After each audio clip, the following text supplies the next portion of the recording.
जय हिंद दोस्तों। अगर आपके प्लांट में एक्सपेक्टेड रिकवरी नहीं हो रही है राइस की, तो आज का वीडियो आपके लिए ही है। आज मैं ऐसी 5 कॉमन गलतियां बताऊंगा जिसकी वजह से आपकी राइस की रिकवरी कम हो जाती है। तो चलिए दोस्तों, शुरू करते हैं एक नए ब्लॉग के साथ। मेरा नाम है जीशान और मैं हूँ रायचूर कर्नाटका से। सुबह सुबह हम प्लांट के लिए निकल चुके थे और रास्ते में हल्की सी बारिश देखने को मिलती है हमें। रायचूर में इस बार बारिश बहुत कम हुई है, मतलब ना के बराबर बरसात हुई है इस बार, और गर्मी भी बहुत ज्यादा होने लगी है यहाँ पे। थोड़ा सा सफर करते हुए हम प्लांट पे पहुंच जाते हैं। पहुंचने के बाद हमारे जो हेल्पर लोग थे वो लोग अपना क्लीनिंग प्रोसेस यहाँ पे कर रहे थे। थोड़ा बहुत चावल पैकिंग वगैरह बाकी था तो उनका भी काम कंप्लीट हो जाता है, तो हम वोल्टेज चेक करने के लिए आते हैं। तो वोल्टेज हमारा यहाँ पे बहुत ज्यादा था, तो इस वजह से हम थोड़ी देर के लिए इंतजार कर लेते हैं। लगभग आधा घंटा इंतजार करने के बाद हमारा वोल्टेज सही हो जाता है, तो हम आ जाते हैं कंप्रेसर की तरफ। राइस मिल में सबसे पहले ऑन होने वाला मशीन एयर कंप्रेसर है, तो पहले हम इस मशीन को ऑन कर लेते हैं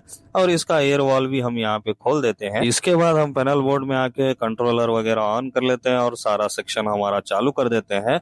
सॉर्टेक्स मशीन वगैरह ऑन करने के बाद इसका लॉक स्क्रीन ओपन करना था, तो यहाँ भी ओपन कर लेते हैं। इसके बाद हम सारा मशीन अच्छे से चालू हो चुका है या नहीं एक बार अच्छे से हमें देखना पड़ता है। यहाँ पे सारा कुछ ठीक ठाक था, तो हम आ जाते हैं नीचे की तरफ। हमें राइस बंकर ऑन करना था, तो यहाँ पे हमारा चावल का बंकर हम खोल देते हैं। बेल्ट कन्वर के जरिए हमारा यहाँ पे चावल स्टार्ट हो चुका है, तो हम आ जाते हैं व्हाइटनर की तरफ पॉलिश सेटिंग करने के लिए। पॉलिश वगैरह सभी अच्छे से सेट करने के बाद सिल्की का माल हमें यहाँ पे छोड़ना था, तो सिल्की के मशीन पे भी आके यहाँ पे माल छोड़ के क्वालिटी वगैरह देख लेते हैं। सॉर्टेक्स के पास आए तो यहाँ पे थोड़ा कचरा बैठा हुआ था ट्रे में, तो इसको अच्छे से क्लीन करने के बाद सारा सेंसिटिविटी इसका यहाँ पे सेटिंग हो जाता है। इसके बाद बारी आती है हमारे ग्रेडर की, तो यहाँ पे दोनों ग्रेडर को लेवल माल छोड़ना होता है। तो इसके बाद हमारा फाइनल आउटपुट भी सही से आ रहा है या नहीं एक बार अच्छे से देख लेता हूँ। सारा कुछ चेक करने के बाद फाइनल बंकर हमें चेक करना था, तो ऊपर की तरफ मैं आ जाता हूँ और फाइनल बंकर भी यहाँ पे चेक कर लेता हूँ। तो आइए दोस्तों, आते हैं अभी टॉपिक की तरफ। तो हमें रिकवरी के लिए पहले चेक करना है यहाँ ड्रायर सेक्शन में। अगर आपके पैडी का ड्राई मॉइस्चर सभी ठीक ठाक होगा तभी आपका माल सही निकलेगा। जब भी आप अपने प्लांट पे माल स्टार्ट करते हो तो आप मॉइस्चर वगैरह पहले चेक कर लीजिए यहाँ पे, इससे आपको आसानी होगी। दूसरा रीजन आता है हमारा रबर शिलर। अगर इसमें एयर प्रेशर आप इतना ज्यादा दे दोगे कि चावल यहाँ पे टूटने लगेगा,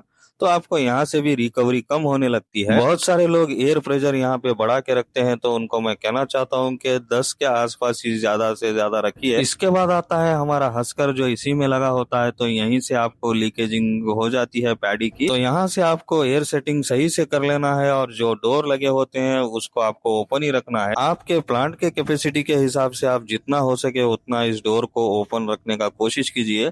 मैं अपने प्लांट पे यहाँ पे दोनों हस्कर में एक्स्ट्रा डोर कटिंग कर लिया हूँ, क्योंकि यहाँ से पैडी पास होने का चांस रहता है, तो इस चांस से भी हम बच जाते हैं। अब बारी आती है हमारे तीसरे रीजन की, तो व्हाइटनर का रीजन यहाँ पे आ जाता है। अक्सर व्हाइटनर के स्टोन घिस जाने की वजह से भी चावल टूटने लगता है और इसके स्क्रीन्स भी घिस जाने की वजह से हमारा चावल जो है टूटने लगता है। टूटने के बाद वो फॉर्म में ज्यादा चला जाता है, तो आपको यहाँ पे राइस की रिकवरी कम होने लगती है।